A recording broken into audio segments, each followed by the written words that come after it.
All right, welcome back, everyone. We're diving deep today, folks. Deep. Yeah, into ancient China. How cool. This is going to be fun. We're going way back to explore the legend Okay. of a guy named Qibo. Get this. He's still revered as the ancestor of medicine over in China. Wow. Ancestor of medicine, huh? Yeah, so we're going to be looking at this traditional Chinese story about him. And I think we're going to find out some pretty interesting stuff about how Chinese medicine thinks about the body and how it works. Well, I'm in. Sounds fascinating. So imagine ancient China. Okay, we've got Emperor Huangdi, the Yellow Emperor, calling the shot. The Yellow Emperor, Oh. mythical figure, right? Like the founder of, well, everything in Chinese culture, pretty much. He was kind of a big deal, right? Mm. And he's worried because his people, they're getting sick, suffering. He's like, there's got to be a better way. So he calls on the most famous doctor in the land, Qibo. Makes sense. You want the best of the best when it comes to your health, right? Huh. Especially if you're the emperor. This Qibo, though, he's not your average doctor. Legend says he trained in the Kunlun Mountains. Those are seriously sacred mountains in Chinese culture, like mythical even. So we're talking about a healer who's steeped in tradition and connected to nature. Makes you wonder what kind of training we're talking about here. I know, right? Some stories even say a mountain deity taught him everything he knew. Whoa! Now that's an origin story. So the emperor's all like, Qibo, what's the deal with all this sickness? What causes it? And Qibo's answer, well, it kind of sums up the whole idea behind Chinese medicine. Okay, lay it on me. What did he say? He says that illness comes from being unbalanced, like literally unbalanced inside your body. Specifically, he's talking about yin and yang being out of whack. Yin and yang. The classic Chinese concept of duality, right? Yeah, exactly. Yin is like the cool, quiet energy. Think the moon, stillness, resting.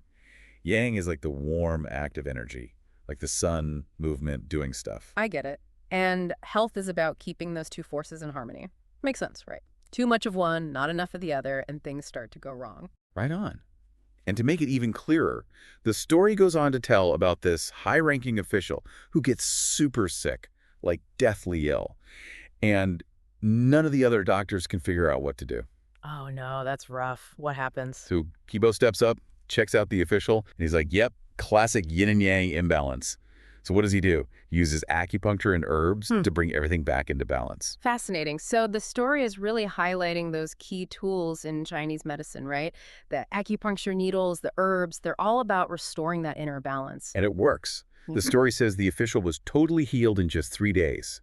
Talk about a miracle cure. It's interesting though, right? It's not really a miracle in the sense of magic.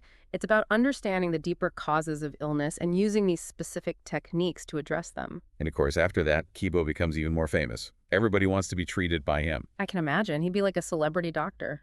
But here's the thing. He doesn't let it go to his head.